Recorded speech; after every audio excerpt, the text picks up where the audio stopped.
Beloved Father, Mother God, today we extend a sense of a feeling of gratitude that we can start every day calling in your presence, living in your light. In this moment, we acknowledge, we choose, we extend our power of choice to say, I make no decisions alone today. Instead, I make them with you. All decisions I have ever made in my life, outside of your presence, your love, all decisions I have ever made from fear, from ego, from self, I surrender them now. All the decisions I have ever made affecting my life, my prosperity, my health, this world, all such fear-based or ego-based decisions, I now stop and I give them to you. I am not alone. Therefore, making decisions outside your love is worthless, valueless, and not at all fruitful in the sense of peace and joy and love. I surrender all such to you, and I deny their effects on me. All decisions I have ever made from a fearful, egoic place, I deny the effects, because all thoughts come with karma, but I am empowered and allowed to say, having given up where they came from, their fruits can now die and fade away. I deny the effects of all of my previous beliefs and judgments. Instead, I am now an empty vessel, and I call you in to make my decisions. You decide who I am. You decide what I'm worthy of. You decide. All your gifts can now come to your holy child because I'm choosing you as my guide. You, Divine Mother, Holy Spirit of God, you are my guide, my teacher, my healer. Father, Mother God, you are my parents. All others are just momentary. You are my real parents. I am your real holy child. And I ask how to know that, how to feel that, how to experience that, and how to bring that presence to all other of your children. And so it is.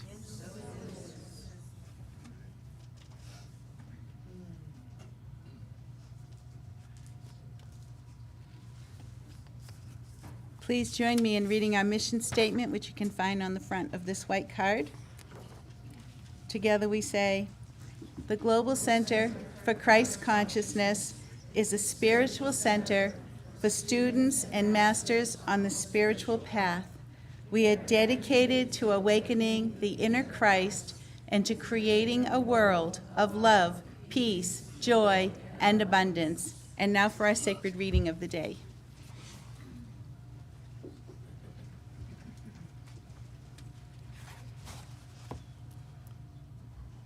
From A Course in Miracles.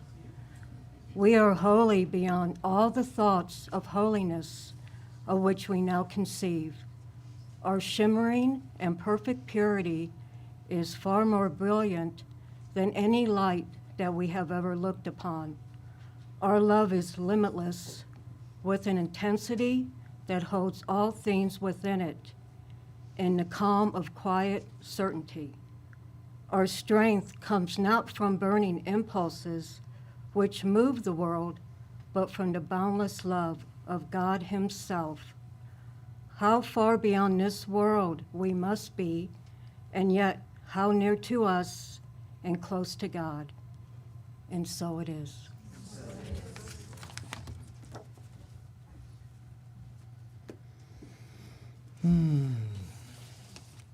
How's everyone feeling today? Good, good. Can anyone share what you'd like us to cover here today? Wholeness? Harmony.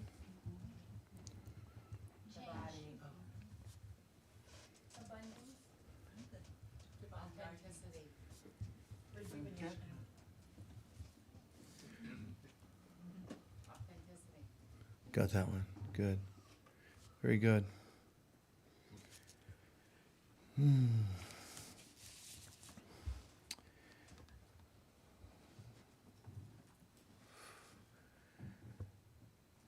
people join us from all over the world sharing some of the same concerns and thoughts and moments of focus in our lives. I just feel like I'm so grateful that we have a center focusing on the awakening of Christ consciousness. Christ consciousness is something that Yogananda said is the highest state of consciousness any being can achieve.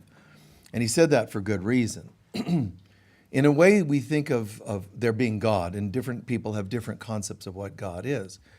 Some make it very humanized. God is this bearded figure that's very old and up in the sky somewhere.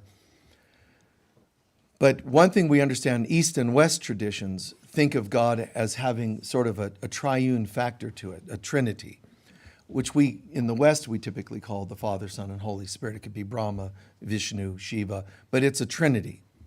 And part of that trinity is the child. There's giving it somewhat human terms, Father and Mother God, the Father aspect, the Mother aspect, and its child. We do that because we're humans and we like things to fit into a human concept. So there's the Trinity of God, and we're God's children.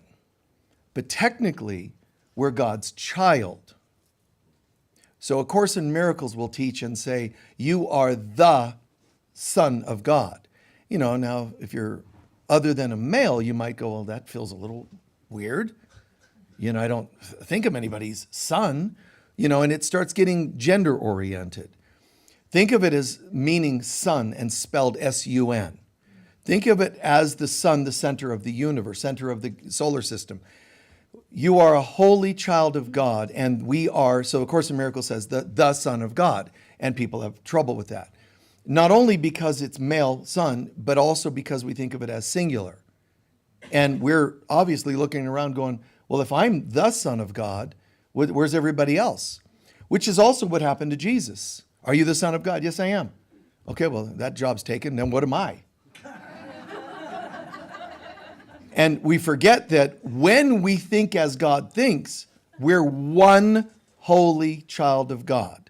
Now, I know this, but I still teach we're children of God because we get each other. God knows, oh yeah, he's talking to humans, so it's okay. Because I use the plurality. I'll say that we are children of God. It's easier on the brain, on the mind. But the good news, in the back of our minds, let's remember, we are actually one holy child. We're not actually fragmented and segmented from one another. We just act like it. But as we heal, we start to realize, I have no interests apart from yours. I don't wish for my prosperity. I wish for ours. I don't wish for my healing or your healing. I wish for ours. We're in this together. There is no separation in reality. In God, there's no such thing. So when we say, God, well intended, God, can you fix that person? God, can you make no war in that country? You're talking about others. And God is actually trying to say to us, you would actually help those others more by seeing them as part of you than by begging me to fix them. Say we. Well, yeah, I would, but I don't have their issues. You do. Which is why you're speaking about them as being someone over there that's sick, someone over there that's at war. The reason you're trying to talk to God about those others is because you're pushing them away, which is adding to the problem. Who thinks that way other than the Christ? Christ gets it, but humans can't. No, I'm praying for sickly children, and it sounds so benevolent. But what we don't realize is, as long as you're still praying for others with their gruesome, disgusting kinds of traumas in this world, mind you, you're actually covertly pushing them away. Those poor, sick others, rather than, look what we've done, my Lord. Look what we've done. I'm sorry, please forgive me.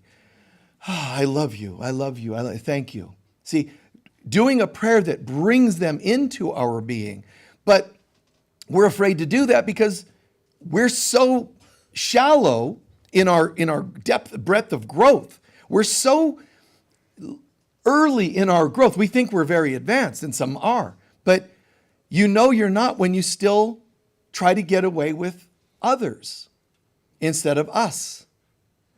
Pushing people away. It's a covert thing, but what's happening is, and I feel for you, any of us that do this, is what you're really saying is, I can't afford it. I'm so messed up myself, I can't possibly imagine that I have the same dysfunctions as anyone else. I'm barely in recovery. I don't want anyone to tell me that all of my other, friends and people in recovery or not in recovery, that I have anything to do with them. Because I'm in recovery, they're not. They're messed up, they just don't get it. I have my religion, I'm saved. Everyone else is messed up and going to hell. See, what that means is I don't have it in me to tolerate anyone else's issues because I'm already overwhelmed by my own. You follow there? So you technically what you're saying is I can't afford it. So for example, if I have $101 bills and I say, does anybody need money? Oh, somebody raises it. I could really use 100. Yeah, but there's 99 other people. Pretty soon, I passed out a dollar bill to everybody, which didn't help much because it's only $1 now. And then I have nothing left. That's really a lack mentality. Scarcity. There's not enough to go around. Jesus multiplied loaves for people instantaneously. And if he could do that, and we're made in God's image as well as Jesus was, then we should be able to do that. But it's got to be understood in consciousness before it can be manifested in the 3D world. But you can't really fix people. You can cut the dollar bills in quarters. Now you have 4 times as much paper, but you can't spend it because you cut it up. So the way humans try to fix the world, all the ways that we come up with that doesn't work. So what do? I have to, in my mind, understand, God, I have $101 bills. And it turns out there's not 100 people asking for help. There's 1,000. And I don't know what to do. God's never going to tell you, just to chop it up more. Hand them all smaller bits of a dollar bill. It becomes the more effort we put into fixing the world, the worse it is. Because now nobody has any money. Maybe what Spirit would have asked you to do is give a full $100 to just one person that was the most impactful to their lives, that with that $100 would have meant something. And get the other 1,000 or 999, depending on how many in the story, to pray for us to give thanks that our brother got $100 today. And in our gratitude that we were so thoughtful for our brother who's part of us, that we were so thoughtful, our minds start to heal and attract our own prosperity. See, it's a shift in consciousness. There's an interesting thing. And one of you had asked about contentment, and this is where that comes from. Contentment can't come from the stuff. All too often, and I have done this in my own life, where people think they need a certain thing. Your own children might think they need some money to do something or whatever it is. The things we think, feed the poor. Well, you just send people food. But people, when they say teach them to fish rather than giving them a fish, teach them to fish and then they develop skills, that's still a human tactic. You can even teach people to fish. You can even teach them to be independent humanly. It still doesn't fix anything. It has to be a mind change or nothing's really been done. Now, to get the mind to change, if I were to say to you, if you said to me, Michael, oh my God, I've never, ever, ever had anybody think of me besides themselves. They just think of themselves. Nobody's ever thought of me. Nobody's ever cared. Nobody's ever done me a single favor in the history of the planet. They could say, I even went to a psychic who said I'm reading the Akashic Records, and no, not in one single lifetime ever has anybody ever done you a favor. And I'm broke and I'm $100 short on rent. Here's what I often would do. I'm going to hand you $100. Now shut up. Don't ever, ever say again that nobody's ever given it to you. See, but that's not enough. I'm exaggerating when I say that I would tell them to shut up. It's a point I'm making. Don't. Now I go to hand them the $100 and they're like, really? Really? Yes. Wait. How are you feeling? Are you soaking it in? Do you still want to leave this room saying that nobody ever gave? Because if you're going to, I'll just take the $100 back. What good does it do if you're just going to complain anymore, right? I need you to tell me that's the first time anyone's ever. And if it happened once, it's now in me as a neuron. And if it's a neuron, that neuron, and here's how neurons can work. Science hasn't figured this out yet. But neurons can fire up so brightly that it warms the other neurons around it. And the other neurons that are cold, going, nobody ever likes us. Oh my God, everybody, everybody's Scrooge and I'm just a poor person on the streets. They have that. And those are cold neurons. They're freezing. And when people or neurons, when they're freezing, they act desperately. So they walk around thinking hateful thoughts about those who have and versus those who do not. And they're at war with people that aren't even aware that they're at war with them, because they're hating all the other neurons that look happier in this world. So the one freezing neuron's going, well, that's great for you. But over here, we're in neuron hell. We're all just suffering, struggling, freezing. And what you do is you say, okay, now neuron or person, I'm handing you the $100. I need you to start going, wait, what? Nobody's ever, but now they have, right? Yes, now get that neuron to start warming up. And when I say neuron, it's a metaphor. It's a belief. It's a thought system. It's your self-worth starts warming and warming. Wow. And when that happens, you warm the other neurons around. Now they're not as cold. So it's a shift in consciousness. And I don't just mean a new agey positive thinking shift. I do deserve, yes, like kind of a coaching yourself into a happier thought. I'm talking about getting it. When you use your head to convince you that you're no longer messed up. I was brought up that I didn't have any value, but I do believe it's on a post-it on my bathroom mirror. I'm wonderful. So as I brush my teeth, yes, I am wonderful. And you brush your hair, I am wonderful and beautiful. Everybody loves me. You can read it on post-its. You're programming your head, not your heart. You can say it 1,000 times. I'm so wonderful. I'm so wonderful. I'm so wonderful, wonderful, wonderful, wonderful. Every time your shows are on, commercial comes to, okay, wonderful, wonderful, wonderful, wonderful, wonderful, wonderful, wonderful, wonderful, wonderful. Rubber band, snap, I'm wonderful, snap, I'm wonderful. Muscle test it, tap it, I'm so freaking wonderful. All kinds of things, it's all in your head. You have to stop and go, seriously? Am I? Yes. What makes you say that? Because we all deserve goodness. Even you? Yes. What makes you say that? Because your ego is going to put you on trial. Your Honor, we had a person with complete low self-worth, and now they're claiming to be wonderful and a valued child of God. And in the courtroom of our minds, the judge is all too quiet. We're hoping they'll just say, oh, you're wonderful. I heard all about you. The judge sits quietly because it needs you to get it.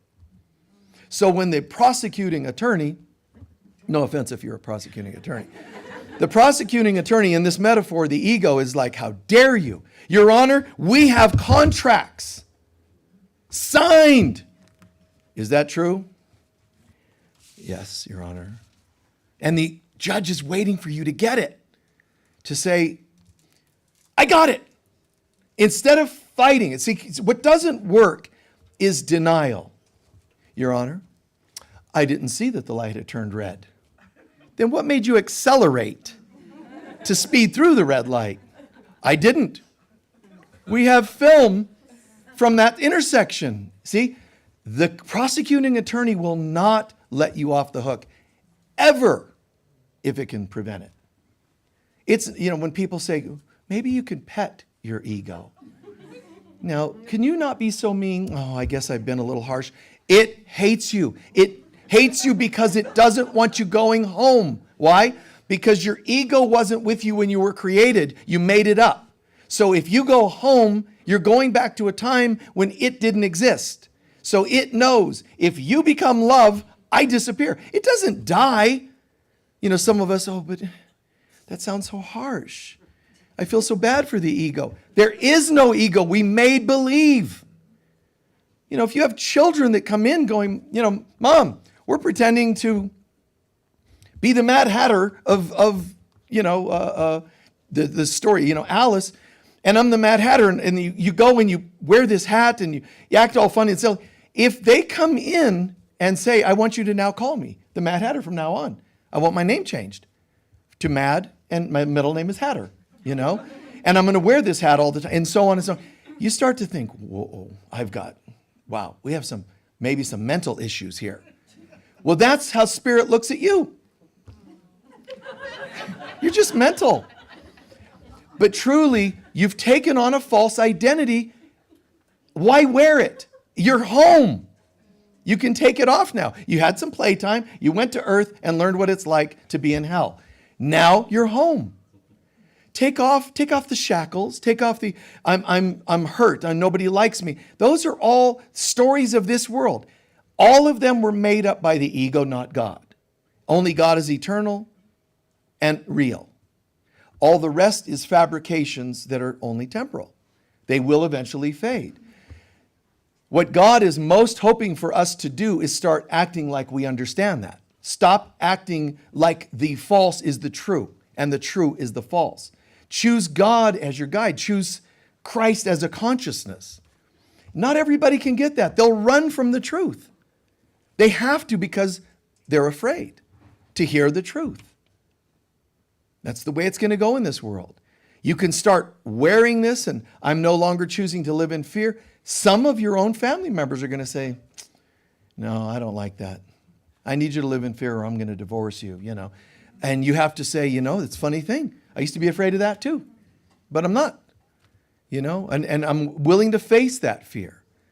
So the ego came after we decided to believe that we could separate from God. We conjured up the ego. My point, though, is that before the ego, God is.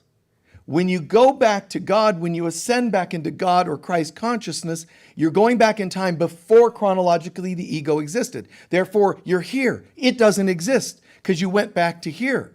In the meantime, if we live here fearfully, it is controlling everything because there's this progression or digression. God, ego, life. And the ego is controlling our life. If we start the practice of learning to live as though we're here, the ego is nothing to fight.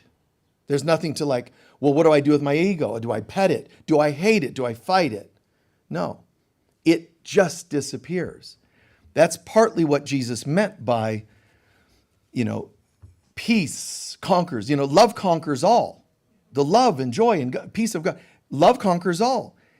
Well, he reiterates that, Jesus, in A Course in Miracles by saying, it doesn't conquer, because that gives you an impression that something needs to be fought and beat, conquered. He says love conquers evil, or fear, or whatever other word you want to use. Love conquers all actually means love sets things straight. So when you identify with love as a consciousness, everything else starts to disperse. Putting this another way, one of the most perplexing things that Jesus ever spoke, and people can theorize, and oh my God, the theologians and whomever else out there, trying to figure out why Jesus said this. Jesus would say he's the Son of God, but sometimes he would call himself the Son of Man. Now, ancient people knew what this meant, but modern people don't. So they brush it off. They go, well, it's the same thing. It doesn't matter. It does matter. Very much. Jesus is the Son of God, meaning I too, by the way, any of us, I am a child of God. So Jesus was saying, I'm the Son of God. I'm a child of God. He used reference such as Son of God partly because the people in ancient times knew that there were creator gods besides the God of all gods. There are creator gods halfway between here and heaven. And those creator gods, later on known as Zeus and Odin and so on, they would say, that their children would say, I'm a son of the gods, right? You've heard some of those mythologies, right? I'm the son of Zeus, and you were considered like a demigod yourself. So he was partly using that terminology, I am a son of God, because that's what ancient people, that's how they spoke. It meant you're special. So it means you have divine origins. So he was partly using it because of the consciousness of the time, but he was also partly using it for the deepest, deepest, deepest meaning. I am as God created me. I am a holy child of God. But if you're a holy child of God, you're part of the Trinity, which means you are God. You see? Because there's no separation. This is not what we're talking about when you say I'm a son of God or child of God. You're identifying with your divinity. God is, there's the Father and Mother aspect of God, and the third part of the Trinity is called the Christ, which is also the Son of God. That's why we think Jesus was the only Son of God. So the Bible will say, and God gave its only begotten Son. And what we do because of our heads kicking in, so Jesus is exclusively the Son of God. The rest of us, we're not. But what it means is God only created one child, the Christ. Jesus is the only begotten Son, and so are you. Well, which one of us is the only? See, you're going back to, we're separate people. Only one of us gets to be the only. It meant there is only one child of God. Do you see what I mean by that? And it's us. How could one be us? Us is plural, this is singular. That's because you think it that way, we, okay? So, I am a child. Are you the Son of God? Yes, I am. And when he would say that, seriously, when he said that, it ignited people. They're angry. Some would go, uh-oh, okay, he's the one. But others would get angry. How dare you claim to have divine origins? How dare you step out of patterning and conditioning of this world? Why are they mad about that? Because they're not out of it. We want you to be in the dysfunction with us. So we can all just look at each other. Aren't we messed up? Yes. So let's just enable each other. Oh, by all means. We're going to have enabling parties, and people attend. So, right. Yeah. So they're called reality shows. No. So enabling parties. But then he would say, I'm the Son of Man.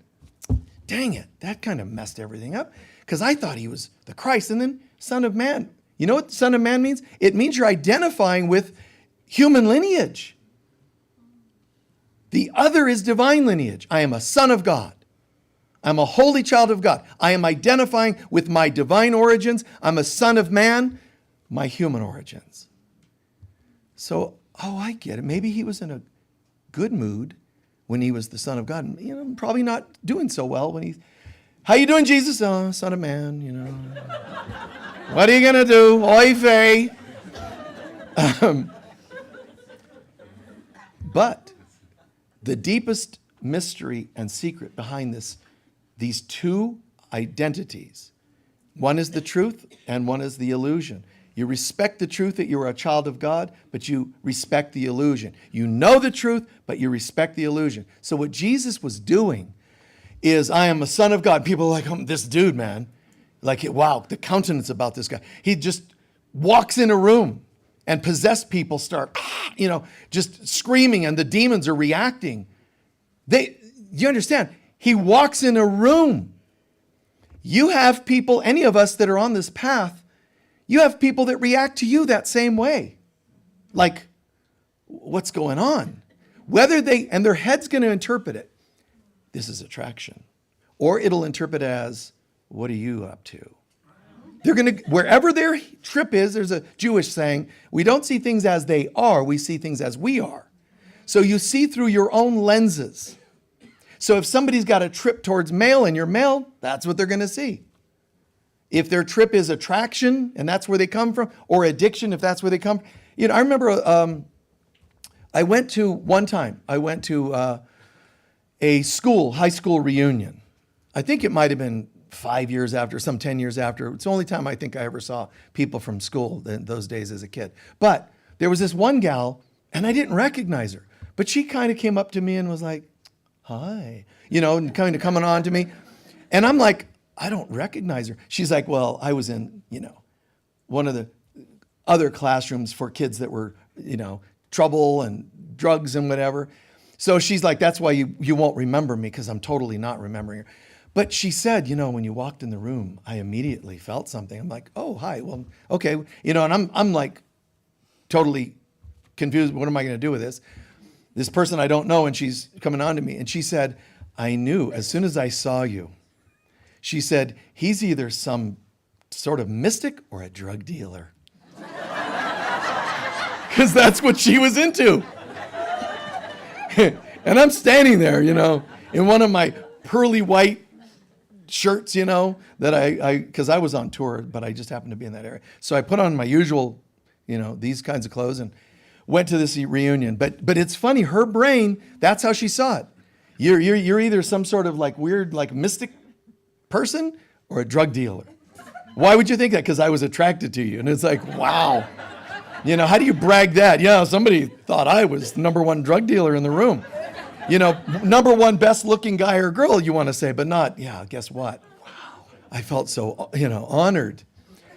But you learn that people are coming from their lenses. You were born and your parents already had opinions called lenses on you. They did. They saw you and it was the color of your eyes and you're going to be just like your dad and I don't like him. You're going to have your mom's chin and I don't like her. You start carrying this sort of stuff and you're like, you're just sitting in the bassinet, And at this point, you're amused because you see these weird auric things happening. All this hatred and you're like, I'm just laying here, man. What's up with you people? That's why children can't speak for a while. Because if they could, it wouldn't go well. What's up with you people? So, a holy child of God, Son of Man. Why is he doing that? Because he's saying, without any doubt, I am a holy child of God, and so are you. He also said, Son of Man. The Son of Man is going to be crucified. The Son of Man, he would talk about the Son of Man. When he said that, he was referencing that I'm here with you people. I'm a holy, I totally know who I am. I am a holy child of God and part of God. Some religions will say, I am God. Then why did I say Son of Man? Because I'm saying, and I'm here with you. I'm here amongst you. See, he didn't beam down, floating off of the earth on some, little mini cloud and, just float around rooms. He got in here. He got beat up. He went through stuff. He said, I'm a son of man. He's saying, you think you're humans, so I'm going to just scale down the vibes to be in the human body and genetically and so on tied as well into the lowliest caste of the time to show you that's how much I love you. That's how much I'm believing in you. I had to become one of you. Was he one of us? He incarnated. He had lifetimes, some that were great, some that weren't. But he's saying, I'm here. He can't float above and be immune. I've even heard some of the best knowledgeable Course in Miracles type students say it was impossible for Jesus to have felt any human feelings. He knew better. And I'm saying that's not true.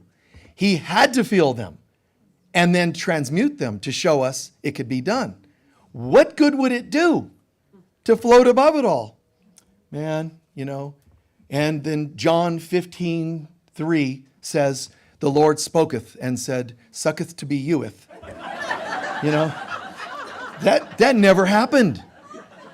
He got right in here. Right in here. But he took everything a person could feel and turned it, and turned it, and turned it, and turned it. You see? When Peter says, Jesus, don't go into Jerusalem, they're going to crucify you. It's our job to protect you. Jesus responds, get behind me, Satan, which I brought up before in talks here. But, oh my God, can you imagine someone speaking like that, like in Sedona, New Agey Sedona? I was in the grocery store, man, and I saw Michael Mirdad, and I was saying this, and he said, get behind me, Satan. What a jerk. He pretends to be all loving, and then it's going to be on bulletin boards and all that, Michael pretends to be loving, but get behind me, Satan. And somebody was even filming it, so we have that clip somewhere. And he was totally right, because you know what he was saying? Believe it or not, he was saying, Peter, I'm afraid to go to Jerusalem. I'm a human and they're going to kill me. And I'm afraid of it. But I'm trying to keep that under control. So the voice of my ego is coming through you, trying to say, see what I'm saying? Peter was trying to distract him from his mission. No, Peter was mirroring his own thoughts. Why does that happen? So we can blame someone else for doing it. Jesus saw through it and said, hey, I see it. Get behind me, Satan. Jesus was talking to his own ego. I know some people, it's sacrilegious to think he had an ego. If you're in matter at all, if you're in this universe, there's an ego. Some variable, some amount of an ego. That doesn't make you wicked. It makes you not in heaven. If you had no ego, you couldn't even stay in the material universe. You would completely just turn to the light of God and be in heaven again. And those of us who know how to do that, just poof, and just be in heaven, those of us who know how to do that generally tend to not do it. We tend to try to keep some amount of human belief system so that we can stay here and help each other. That's where that term bodhisattva comes from. Someone who's capable of going, yet you're still going to stay here. You're still going to because you're risking it. You can be completely awakened and say, but I want to go and help others. As soon as those labor pains kick in, you're like, wait, what's going on? Wait. A minute ago, I was like, oh, everything's peaceful. And now my mom's screaming and I wish I weren't pregnant. Oh, now I'm feeling kind of unsupported here. My mom doesn't want me, and then you grab the pelvic bone so you don't get out of that place. Your feet are on the lower pelvic bones, and the upper pelvic, and they're trying to force you out and they're trying to turn you because you're in a breach and all this stuff. And then somebody grabs a clamp on your head and is trying to pull you through. And you're like, I didn't do anything. Just seconds ago, there were angels going, oh, you're so beautiful. What an amazing being. And now I've got people with metallic objects grabbing me and pulling me through. My dad's out at a bar and I've got siblings in the waiting room going, I can't believe they're replacing me. All this is going on. And you were spiritual and bodhisattva and awakened and it's not all that, so sweet as we might think that you're awakened, so you come in and everything's just peachy. You're going to come in and you're already told. Now, when you go in, there's going to be human stuff. Oh, yeah, but I'm awake. That's easily said. When you get there and start feeling it viscerally, it's another story. It's one thing to just oh, man, this is going to be so easy. You're going to go in, and because you came back and now you're on the other side and there's all this beautiful bliss and joy and whatever. And that, would you go back? Because even though you're of the caliber to stay awake and stay on the other side in some version of the light, some variable of the light, there's a couple of people that are this close to not just waking up. A couple of people are this close to complete awakening, and they have such a ability and charisma to change a lot of people that if they change, millions will change with them. But we need someone they like, and that's you. Well, isn't there anybody else? There's something about you. You were a twin of theirs. You were a brother in arms. You had such a close connection. They will listen to you more than anyone else. You don't have to go because that's the rules on the other side. You don't have to go when you wake up. You're awake. You get to stay. But they're going to say, will you go? You see? And there's kind of a funny thing. This is like Helen who brought through A Course in Miracles. The way Jesus spoke to her. He said, honey, I know that this material is challenging for you. And for reasons I can't go into here or Jesus going into with her. There's all kinds of reasons why it's coming through you, Helen. But you don't have to do it. We won't force it, but the world needs it. And this is how Jesus plays this with her. I will not force you, but I know you'll make the right decision. That's what he did. She's like, So despite her resistance of her ego, she brings through A Course in Miracles, which created some contention in her life because vibrationally, she was a little lower on the scale, but she was bringing through something here. And this creates inflammation in your being because you know something so profoundly, yet the human part is struggling. The spirit is willing, but the flesh is weak, which is another statement of Jesus. See? Son of man, son of God, son of God, son of man, son of God, son of... The spirit is willing. Which spirit? The Son of God. But the flesh is weak. Which flesh? The Son of Man. The human self. So whatever things you ask about, wanting harmony, contentment, so on and so on, job losses, relationship struggles, that isn't the real you. It's the not so real. So I can wish that those things weren't there, but then what you're saying is, I'm going to just keep pretending I'm only the Son of God, entitled to goodness and affirm my prosperity and only nice people around me. But Jesus himself said, wait, the spirit's willing, but the flesh is weak. You have to deal with this part. You can't just keep identifying with this part. Because this one, the more you try to separate the two, the more you're actually creating conflict. Because even though you know this, you feel this. Yeah, but it's an illusion, so if you die only affirming this, you're going to come back with this lower one, the volume intensified. Because you did not know the truth and respect the illusion. But it's an illusion. That now you're being philosophical. It's such an illusion, I'll ignore it. It's going to call louder and louder. The ego is going to use it to call louder so it makes you collapse and fail. God says the only value of this world and your challenges, your job loss, your friendship struggles, conflict, people at work that you conflict with, whatever, even your own judgments on your body, your hips, your gut, or whatever, your body issues. The I wish it weren't there doesn't fix it. The hating that it's there doesn't fix it. God says there's only one way to redeem you, them, and this world.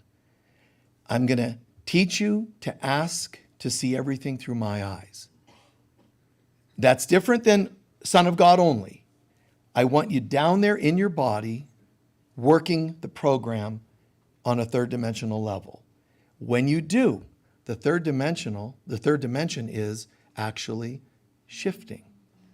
It's going into higher dimensionality. Even the New Agers that are like, oh, I'm going to ascend. You're just a fundamental Christian who says, I'm going to be raptured. You're all going to hell and God's going to take me. And all you're doing is another version of, I get to ascend. What makes you think? Well, because I took a workshop. And they said, everybody that took this workshop gets to ascend. And I got the t-shirt, I'm ascending, so leave me alone. Don't annoy me. You're not going anywhere. You're not going anywhere. The very judgment on it that goes with that keeps you here. The very judgment keeps you learning lessons. It's God's will. I'm here to be of service to God. That attitude already makes you start ascending because you're calling in the higher consciousness. You're not insisting, make-believing that you're in higher consciousness. That's denial. Unhealthy denial. It's know the truth but respect the illusion. And it's kind of simple, but kind of not. Because what's happening is God saying, all I'm asking you to do really is you go through a human situation. You woke up fatigued today. I want you to bring my consciousness to your fatigue. What's next? Somebody cut me off on the road. I want you to bring my consciousness to that person. What did that remind you of? Well, my brothers and sisters, they were very thoughtless, like the person cutting you off on the road. Yes, so they're in on this too. So don't just surrender who you think is the issue today, surrender everybody behind them. If you do this consistently enough, you find eventually, a curtain is lifted and there's nobody else there on the topic of throwing you under the bus or being thoughtless. If somebody's abused you as a child or as an adult, you work it, you work not just the one who seems to be abusing you, but everybody behind them. Everybody in all lifetimes. Any issue you work on, you're working on that issue for all time. The ego wants you to think that it's only allowing you to work on one little thing at a time. There's so many, you'll never catch up. It doesn't want you to know that when you work on abandonment, you're working on abandonment for all time. So you don't have trillions of issues to work on. You got like 10. But each one of those 10, has millions or billions of issues related.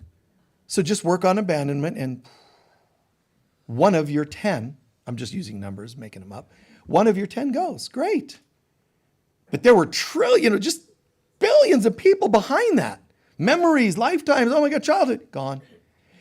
Now you go to access it, you're watching a movie, and some issues about being treated a certain way starts to come up, and it doesn't rise all the way because it's not there anymore.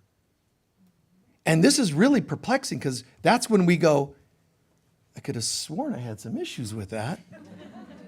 Just give me a second. I want to think of something that, that irritates me. You don't have to. Just own that it's not there and give thanks. Whatever the topic. And then, okay, I worked on that. Good. Now over here, boom, all of a sudden, prosperity stuff. I got fired.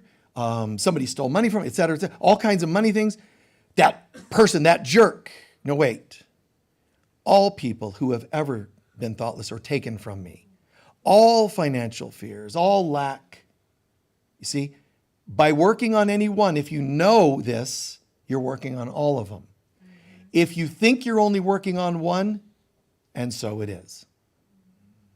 Your ego wants you to believe, and if whatever your beliefs are, manifest. So if you believe you're only able to work on one at a time, that's all you'll be working on, which is weird. Who would want to say, I only want to work on one, the others I want contained to destroy me in a later date? Who would make such a decision? Just own, this is great. Know that when you're working on issues, that you have the right to say all of it. But if you're going to say all of it, it means the guy who stole from you today, the one that stole from you 10 years ago, the one that fired you 15 years ago, the kid that stole your lunch money in 3rd grade, etc. You see? All of it. How do you know if and when that's happening? First of all, don't be such a control freak. You don't have to know. Just know that that's your intention and let God take it from there.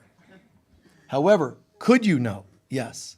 A couple ways to know is when faces start showing up in your thoughts, in the shower, while you're eating dinner, on your drive, faces of people you hadn't thought about for a while. That's going to tell you that your life is flashing before your eyes.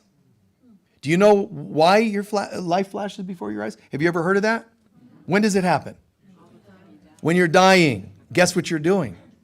You're dying. Your past is dying. Something is dying. That's good news. You're allowed to go, no, not that one. And just take them, swallow the anger about them and tether it to your heart and soul. I'm not letting you go, man. And the balloon is like, we're ready to go. No. Unfortunately, some people will make that choice. But we're just clearing houses. It's just, oh my God, let it go. And the faces pop up and we go, well, why are they coming? Oh, I know what that is. That's one way to know when the arbitrary things are happening like this. But there's another and a common thing, and that is when you're feeling emotions that seem far more intense than the circumstance would have suggested, It's one thing when your life's falling apart and oh my God, my life's falling. It's another to go flip out over something that seems so simple. I had a lollipop, somebody stole my lollipop, that's it. I'm going to end it all over a lollipop. It's not about the lollipop. Some people are like, Michael, oh my God, they left me. Can you help me get them back? You don't know me. If you're calling me to help you get back a dysfunctional relationship. It ain't going to happen. But I'm going to hear you. We're going to work on it. But so often somebody will say, I can't live if living is without them. They're so fixated. And here's what I say. How intensely you're putting this on. Oh, but they just, oh my God, they're so wonderful. Oh my God. And they did things to my body nobody else would do. And they're handsome and they're financially, and they have all their reasons. And I'm telling you, 90-something% of the time, behind that person are the real issues. You think it's about them. And do you know why you want to say it's about them? So you don't have to look at what it's really about. The more you obsess on that job, it had to be that job. I can't do any other job. That's got to be that one. The more you obsess, the more you're afraid. The very word obsessing means unsuccessfully dealing with an emotion. The reason your head kicks in and obsesses because it doesn't want you to deal with this emotion. It's too much, you think. Your ego's like, this person's almost there. Man, they're almost working on this core issue. And so it kicks into fear and starts grinding. Your head starts grinding, on, what if it's not me? What if it's them? And wait, but what if they, and if they say this, I'll call them. No, but they said, I'm going to get a restraining order. They said, if you ever call me again, I will creep over to your house and kill you. So I probably shouldn't, but maybe they didn't mean it. Maybe that was a test. They were really saying, I just love you and can't live without you. But maybe the threat was coming from a fearful place because they don't want to be without me. Wait. Yep, I knew it. You muscle tested it and you got to call them. You are obsessing, and obsession is an unsuccessful way of dealing with an emotion. What's the emotion? We're going to need to track that. We need to look at what that's really about. What's amazing is that person, his name was Lance LaRue. Who doesn't want to be in a relationship with somebody named Lance LaRue, And he's like, I know everything about you. I know your body. I know, and you're like, oh, he sees me. So you got to have that person. But I'm saying that when you and I do healing work and say goodbye to Lance and look at, the deeper meaning. Oh, Lance is not the first person that abandoned me or betrayed me. Lance, you start looking at it and go, oh my God. Lance is the 10th one. Do I want to heal just on Lance? Get Lance back. You know what that's doing. That's just covering over everything in terms of your growth. But that's what some people will insist on doing. And even bragging about it. I got them back, But what's really meant to happen is all that energy you put into Mr. LaRue, all that energy you put into them is the fear of loss and abandonment, all the voices. Nobody will ever love you like I love you, so don't leave me, or shames, mom, dad, people, all they want is this, and they're going to rip you off and don't trust people. All these things are behind it. When you find what's called the pattern, the symptom isn't very important anymore. In comparison, the difference between healing a symptom, think of that medically. Taking something to not be nauseous doesn't mean you don't have a flu. But what if you could cure the disease compared to the symptom? I think the average person would say, yeah, I'll go with that. The downside, why don't we do that more often, is because you have to look at yourself and say, whose pattern is it, by the way? Mine. But I don't want it to be. They left me. There's the obsessing again. Make it about them who did do something to you symptomatically. Do that and you stay in hell. But when you do the other, the reason people don't is because it takes the work. It means I've got to sit and look at myself. I've got this pattern. Who does it? I have this pattern. And part of you is going to be, yeah, but they. I understand. So scream into a pillow about them. Do what you need to do. But at some point, I've got this pattern. It's kind of weird. Because the person who calls Michael Mirdad, or you, some of you, for a session to heal their relationship stuff, at the end of the session, they want to know they're going to be hooking up soon. They have a life mate. They met the one and only who they'll never have an argument with. Yeah, okay? But instead you say, well, we've got this pattern. They are going to not like you for a moment because they wanted an answer, not an actual cure, a healing. So you say, well, there's this pattern, and we look at it, and, well, I don't really want to talk about them. I want to talk about this. And you got to stay with them and have them look at the pattern, and the pattern came from you. This is your belief system, etc. And then we heal. We let that go, and we call in something new, like love and self-worth. When you arrived minutes ago for a session, you wanted me to deal with who made you not feel self-worth. Now we're releasing low self-worth as a pattern, calling in love and self-worth. Now you actually have what you needed. Lance is not what you needed, your sense of self-worth. Now your cup runneth over. And there's this phrase that I often use, that now that other person you realize is inconsequential. I swear, it's the most amazing thing. Like, I was thinking, and I was told, it's almost laughable that it wasn't them. And I think one of the lessons for most people with that is, I'm going to commit to starting to see things from a deeper place. So, because you're shallow when you're thinking on that obsessive level. I want this fixed quickly.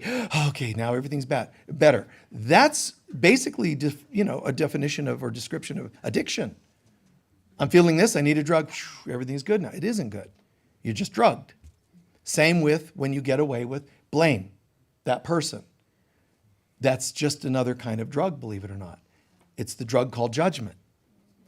I feel so much better when I can just go, you did it, and that feels so much better, Why don't you have more money? Well, my parents, they didn't, teach me, and they didn't make a lot of money, and they should have, and get all that out of your system. And then you realize, then there is that lifetime you haven't gotten over from the dark ages. There is that lifetime when you were an orphan in this other country, in the continent, or whatever. And who wants to look at that and hear that? It's just blame and, at best, fake solutions, temporary solutions. So, no, I want to heal. I am destined to be as God created me. It's my destiny. It's God's will, so why fight it? So now more and more I start to see simultaneously I am the Son of God, child of God, and a child of man. And that goes to whether male or female, I'm a son of man. It means I'm a human being. I can see how I've been fighting one or another at different times. I can see there's times when I'm like, God, you're just so ridiculous. Why are you so caught up in human stuff, blaming the human? What do I tell you? One of the most common things to deal with that, just imagine you have a 6 or 8 year old in here or that you've adopted. Is that how you would treat them? They come home and say, Mom, I fell and scraped my knee. Why would you do that? You don't even have a body. It's an illusion. Is that how you parent? No, I hope not. But then why would you do that to yourself? Why did you try a relationship again? You should have known. Men can't be trusted. Women can't be trusted. Judgments. So what do we do? Then you're saying leap? I didn't say that either. Practice living in the light of God, walking in the light of God. Practice being guided, what seems to be the right thing. But take responsibility when things slip. See it, surrender it, replace it. Because you'll slip. Why? Because you are a child of men. You are a human being. Well, when do we get to a day at a time, like any other recovery program? A day at a time. Look at it, surrender it, replace it. Look at it, surrender it, replace it. In so doing, you're actually taking the presence of God right into the here and now. They're not two worlds. There's only one. But for now, it feels like two. God's and ours. And ours seems irreparable. It just seems all messed up. But God is telling us it cannot be healed. This world cannot be healed by your jumping out of it through ascension. I need you to heal every one of your misthoughts, every judgment on everyone and everything. Do you have to sit there and go, oh, bad me. I was judging. No, just surrender it. God, how would you own it? Funny thing happened to me on the way to Ascension today. I noticed that some people still irritate me. But it's righteous because they're smokers. We all know, we all agree smokers are messed up. You'll have people in the room going, yeah, so you feel justified. And you have to say, you know what? No, wait. It's neither good or bad. All I know is I want to see smokers through your eyes, God. What do you see then? I mean, it could be a person there with 10 cigarettes at once. Right on you. And what happens is, I don't know where you get the visuals, guys, but what happens is you feel a shift towards that person. When it's towards the person symptomatically, it goes towards the pattern as well. All of a sudden, you don't have that charge when you're around smokers. You might not even notice that they're smoking. Or if you do, you don't care. Something changes. You see? That's healing. Don't make yourself the healed one. Bring the healing to the here and now and let it take its own course. It will organically start to peel layers and you feel differently. The things we're looking for, one of the words asked, harmony. And that's how it happens. Harmony isn't something you can just make enter a room. Harmony, peace, love, joy, they are the effects of decisions we make to let go of their opposites.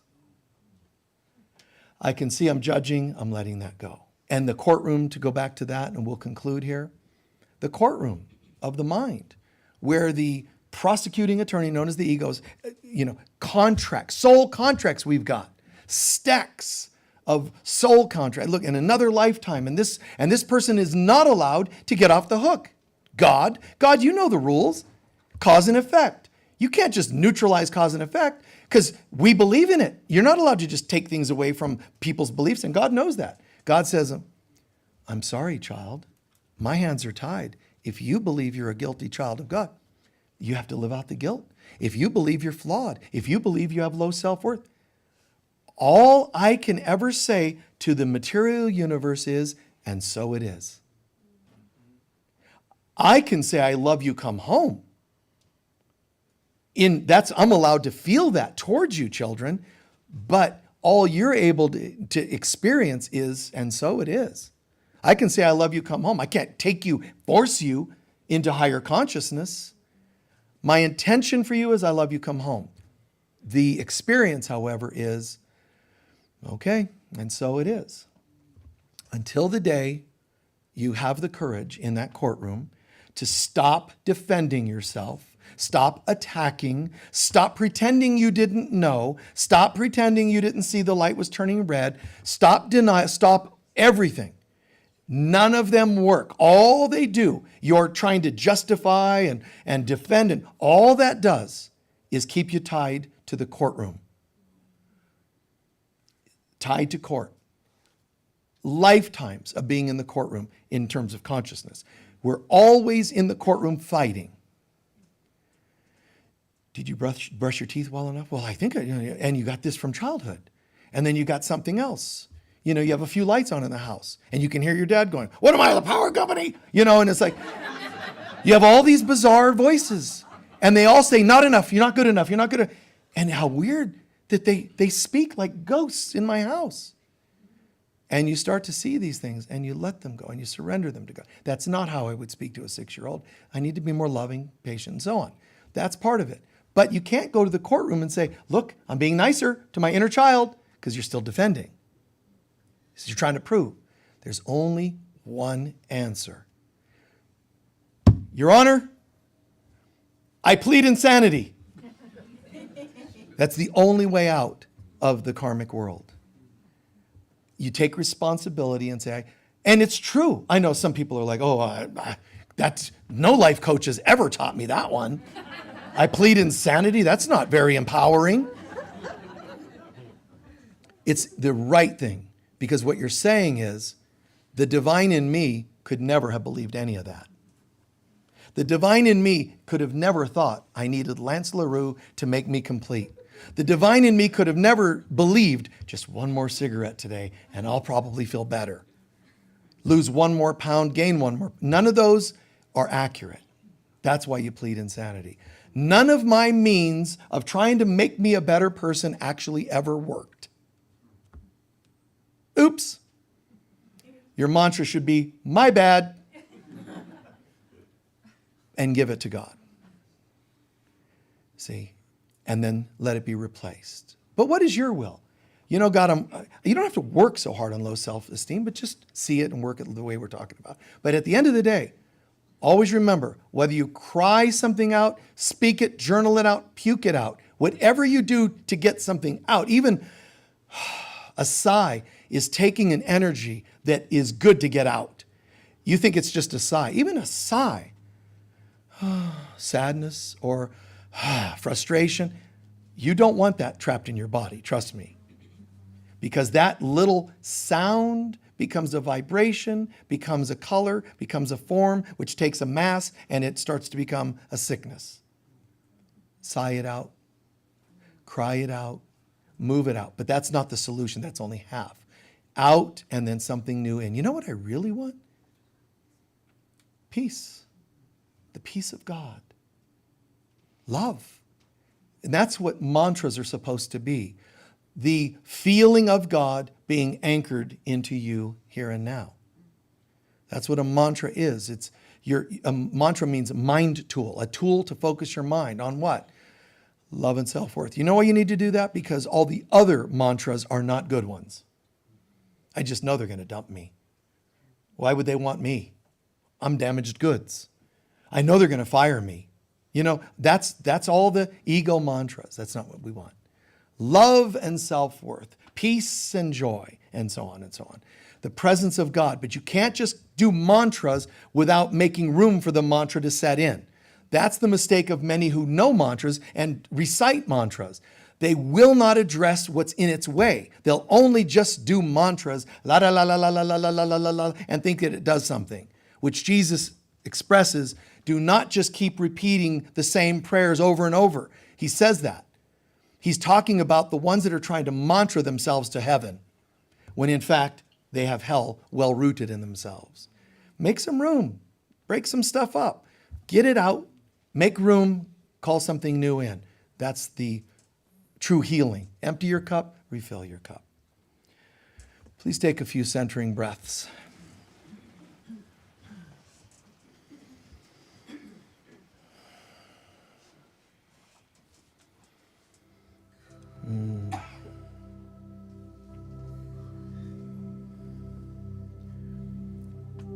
One of you asked about authenticity.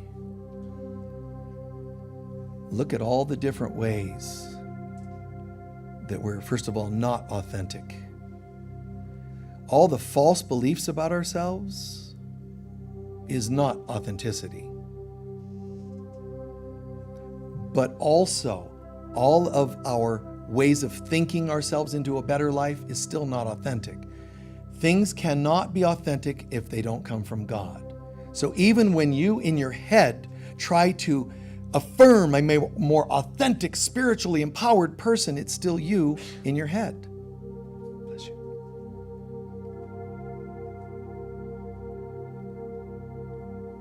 Father, Mother, God, I've spent far too much time experiencing the karma of falling into a limited world, a universe of pain and karma and suffering. Far too much time. So I got on the spiritual path, and it helped. It helped, but it didn't completely heal me. It helped because it gave me a taste of positive, stepping out of a negative life into a positive life. So thank you for helping me find that. But I'm also learning that the positives can still be coming from my head, my own attempts to fix myself. If I wear a different color, I'll be more likable. If I add to my IQ, certain people will be attracted to me. If I do and do and do, I'll be a better person. And at the risk of sounding lazy and irresponsible, I'm going to say, Father, Mother, God, it is not your will that we try to fix ourselves. It's not your will that we suffer in the negatives nor try to fix ourselves with the positives. According to your will, I am. I need do nothing but step aside and accept my goodness. It's not a goodness that I'm manufacturing. This is what you created me to be. But I know that even if I get this and try to step into it, I now understand you're going to say, you can't make one part of your mind holy while the others are unholy. I need you to look at all your brothers and sisters and affirm the same goodness for them that you would like for yourself. I need you to affirm they're just as deserving no matter what they've done. I know that's your will. You do not want one of us to come home leaving the others. I get that now. So show me how to bring my brothers and sisters home with me. Show me how to walk with them in the light. More love and forgiveness. And it's not through my doing, it's just through my simple request. Help me to see everyone through your eyes. Help me to see money through your eyes, illness through your eyes, joy and happiness through your eyes, children and nature through your eyes, suffering through your eyes. I no longer am on the spiritual journey myself. We're in this together, and I'm just doing my best to hold up my portion. And in so doing, everyone else is lifted a bit. On the days I don't feel like lifting anyone or anything to a higher level, help me to remember, Father, Mother, God, to surrender and let you find whatever thoughts, words, impressions, inspirations, or people that will help lift me on my low days. And we walk home together.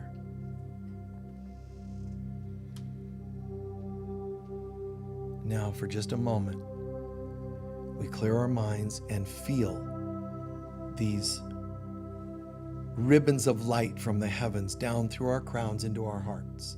Everyone in this program around the world, imagine this thread or ribbon of light from the heavens down through our crown into our heart. We're being tethered to the consciousness of God. And it's like a higher dimensional surgery. The Divine Mother or Holy Spirit is opening our crown gently. She knows how. She knows what's there ready and what isn't so ready, and how to maneuver that to get that light to beam through.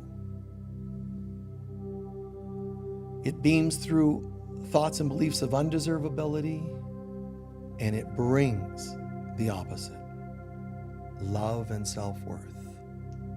Any resistance, any physical things you might feel, you can shut it down and say no more, or you can say, I give it to you. Do as you will.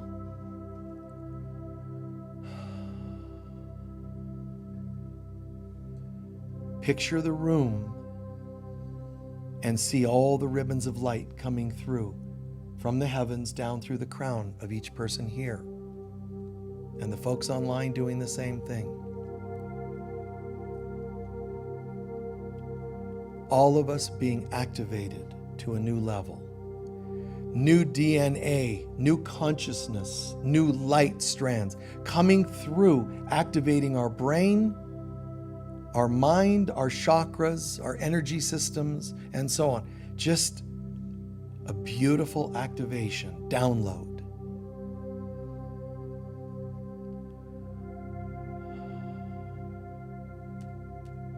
So beautiful that we're seeing that family of God, and we can tell each other apart from others because of that cord of light. But the last thing we do is not to stay connected while others are not. So we spend the last half minute imagining that same cord of light in its own way, shape, and speed and time, coming down through the crowns of all beings everywhere, animals included. A beam of light. It's an offering from the Mother. She's pouring her soul, her heart, her compassion onto the world. All people throughout all time, we're activating this light. We're seeing this for them. People that didn't know they had it, we're affirming it for them. You are a holy child of God, whether you're starving or mistreated, whether you're the victim or victimizer, perpetrator or recipient. Here's your answer, the light of God.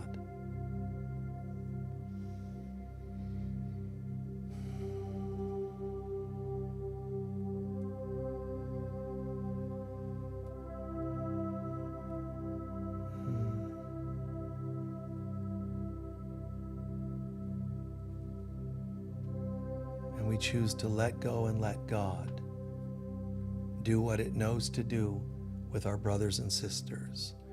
But God extends gratitude to us for speaking on the behalf of our brothers and sisters. Speaking being figurative for affirming this light in everyone.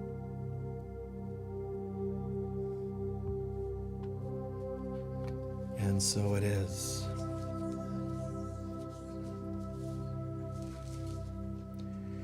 Let that continue as a feeling. Don't snap out of it. Hold it. Let it continue as a feeling. Commit to later on coming back to it, doing some more of it. Okay? Whatever the case may be, global or personal, just keep this in mind. In a moment, we're going to take up our collection and then we'll do our closing prayer. Before we do, a couple of quick announcements. First, can anyone share what they learned or heard today in the talk or the meditation, experienced in the meditation, that might feel like it can make a difference in your life? What did you hear, see, experience?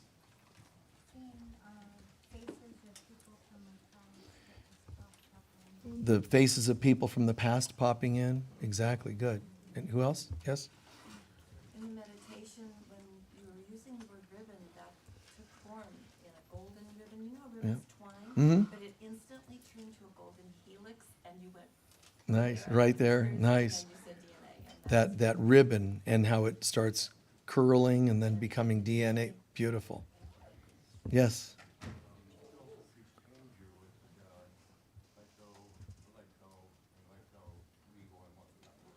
Say the first part again.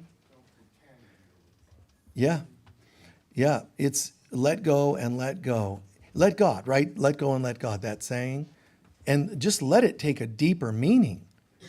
Let go and let God, we think means, well, I can't seem to fix this, so begrudgingly, I'm going to let go and let God.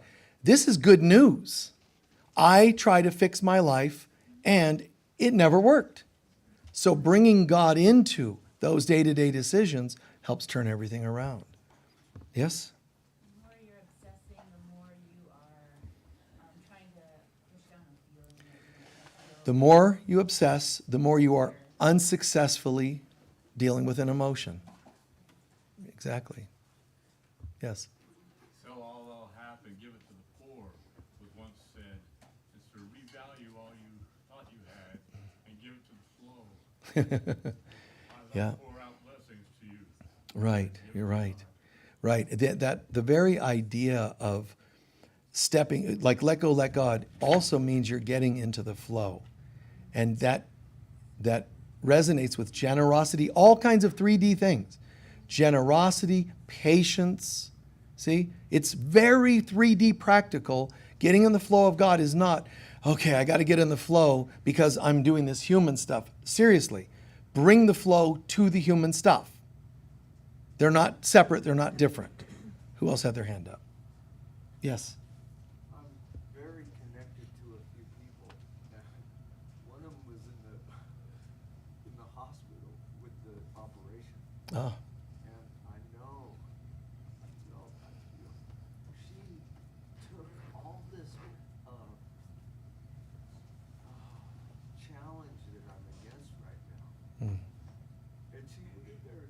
took it, she said, okay, I'll be your angel today. I'll hurt this bad to you right now. Right on. I'm glad that you held this person in mind and that you could picture that spiritual surgery of light for them. Don't forget, you can only do what you can do. Like, don't think, how much more can I do? Ask God to guide you in what more to do, what more to think, what more to say. That's how you will best help her. Not the doing, but the waiting for the inspirations. Yeah, just let all the feelings come out, brother. Yeah, good. Just be with it. If one of our chaplains could put a hand on the back of his back between his shoulder blades, that would be great. Just let the feeling come through. Yes. What I got out of it is, you know, it's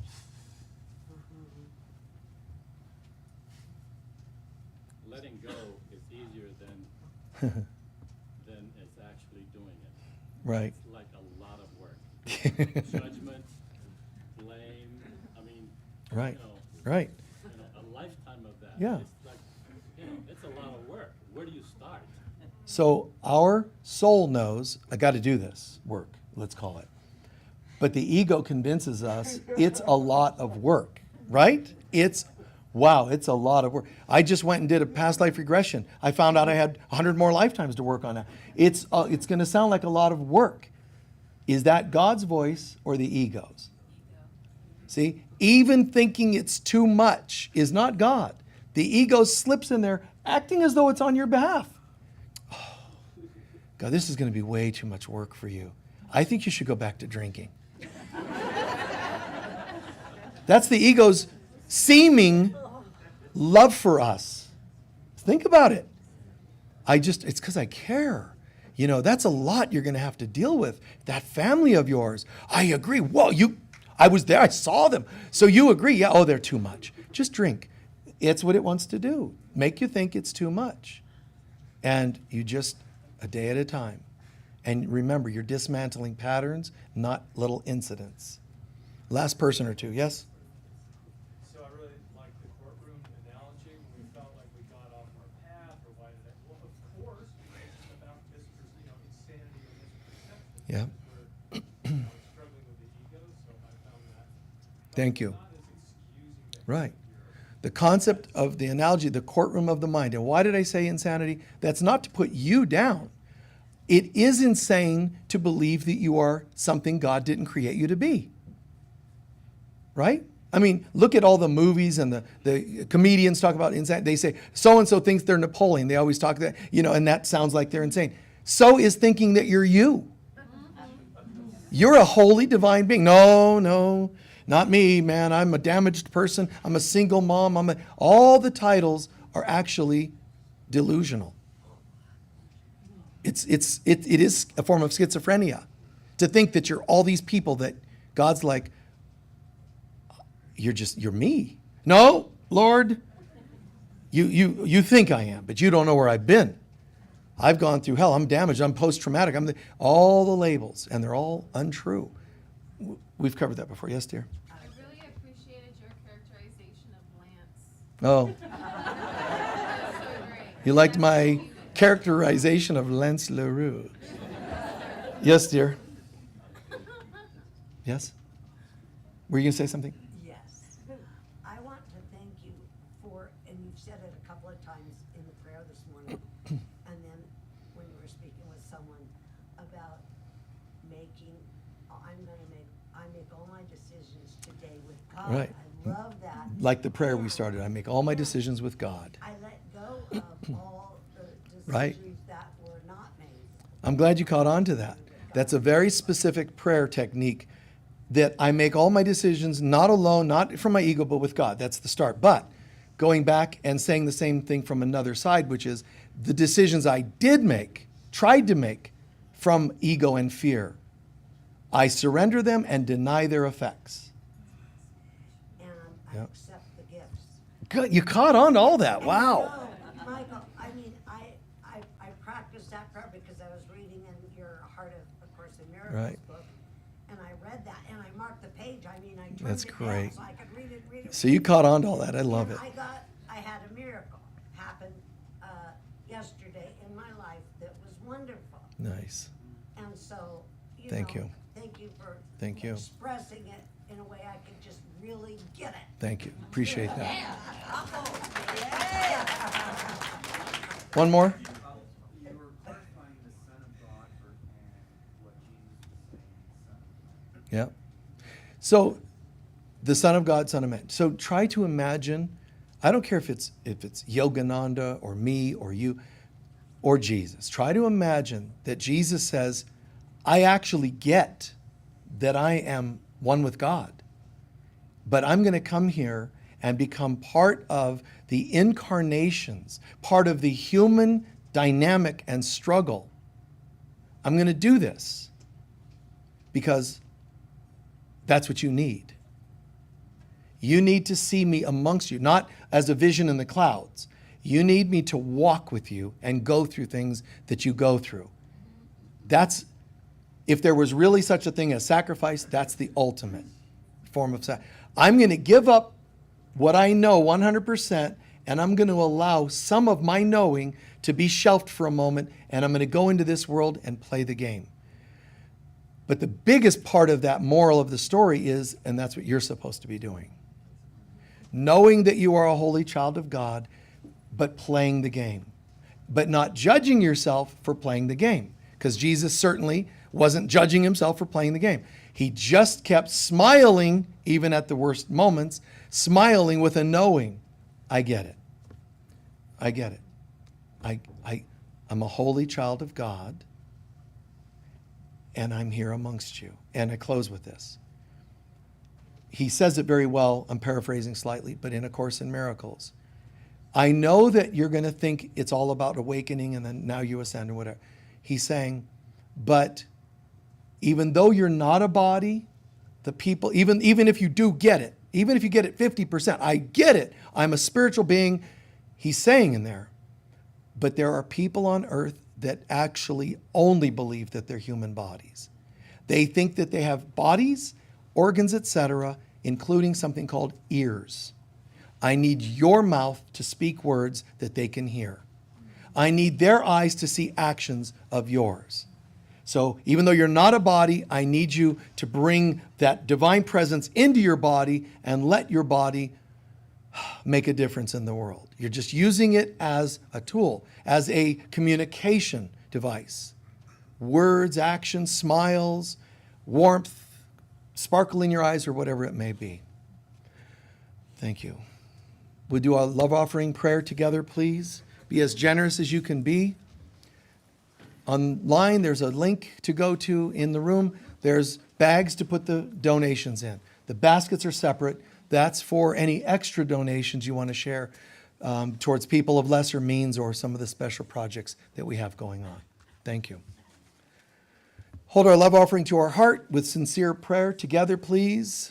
Divine love flowing through me blesses and multiplies all that I am, all that I have, all that I give, and all that I receive. And so it is. Thank you. While they're passing those around, it'll take just a minute or so. I'll share with you any time you feel inspired to make donations, we greatly appreciate it. Some of you have even greater means to do so. We appreciate it. We try not to emphasize that all through the year, but at the beginning of the year, we do come back to emphasizing. And even though January is over, usually we would have tried for a few weeks in January to say the following. We have sponsorship programs. You can donate in all kinds of ways. Just write a check or donate, whatever. But we also have sponsorship programs. So you can say, I would like to contribute to the landscape or the music program or whatever it is. It's a way to be generous so that we can be more generous to the musicians that come here. But we have half dozen different programs. You can say, I want to give $50 or $500 towards a particular program, and we will assign your name to that program. So let us know if you're able to do that. Remember that our chaplains will be doing a chaplain healing circle after service if you want to stay here to contribute with prayer or to receive prayer. We have our crystal bed in the healing room out here in the yurt. If anybody's interested, you lay in that for 20 minutes or 40 minutes, whatever you decide. but it's very, very, very powerful experience. It's just amazing energetically what the crystal bed is capable of doing. On the table in the back over there, for a couple of weeks, we're putting onto that table different items. We have a couple of crystal bowls. Let's see. There she is. Tuning forks, but Dosi, you got to get prices on those rose quartz. There's a couple big chunks of rose quartz, but they are not the same items that were there last week. There's a lot of new items over there, even just nice little crystal points. But we received a lot of or picked up a lot of new items. They're on the table. At least give yourself a moment to check it out.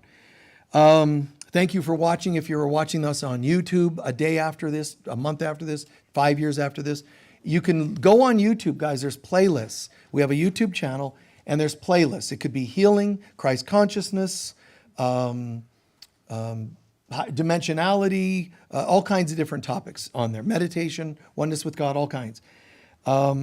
And let's see, this is the first Sunday of the month. So today is our prayer vigil day for 4 hours. At 10, we did our opening prayer here. At 11, we did our closing prayer here. But also at 12 and 1, we'll do another prayer. And at 1 o'clock after the fourth prayer, which we do, it's open, it's free to anybody. The first few hours are here. The last hour or so is remotely on Zoom. But then we've got our once a month spiritual studies of the Bible and lost books of the Bible. It's a very deep, wonderful course that we started last month. So we're doing our second today. You can watch it and go back and watch the ones that if you already missed one, you can go and watch the old program. It's fantastic stuff. So today we've got that, and that starts it's for a few hours, 1 to 4, okay? And remember, something we haven't announced in quite a long time, there are gift bags, especially whether you're here all the time or whether you're a tourist or visitor, there are these gift bags in the store, and that gives you for a few dollars for that matter, you get a pack of incense, a burner, a free book of mine. So it's a nice way to give to a friend. I was in Sedona, I bought you a packet of stuff for just a few bucks, affordable, okay? So do that if you like. You can ask them about that. Other than that, please stand for our closing.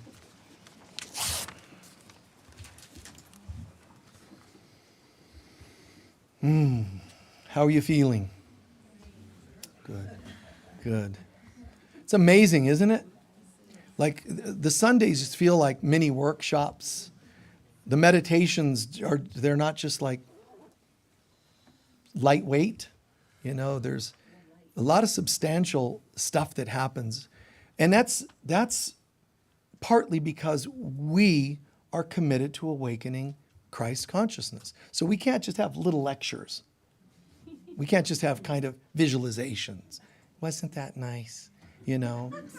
I was visualizing that I was, eating Wheaties and having a great day. There's so much more. This is profound stuff, but that's because there's no settling. And why waste time settling? So we have to be of the same amazing mindset that says, no settling. I want to know. I'm ready to live it. And that's why we're experiencing such depth. So thank you. Our closing prayer together. We're saying these sentences as an affirmation, and we own them in ourselves, not just say them outside. The light of God surrounds us. We are the light of God. The love of God enfolds us. We are the love of God. The power of God protects us. We are the power of God. And the presence of God watches over us. We are the presence of God. Wherever we go, God is, I am, we are, and so it is, always and forever. Peace be with you all. Thank you.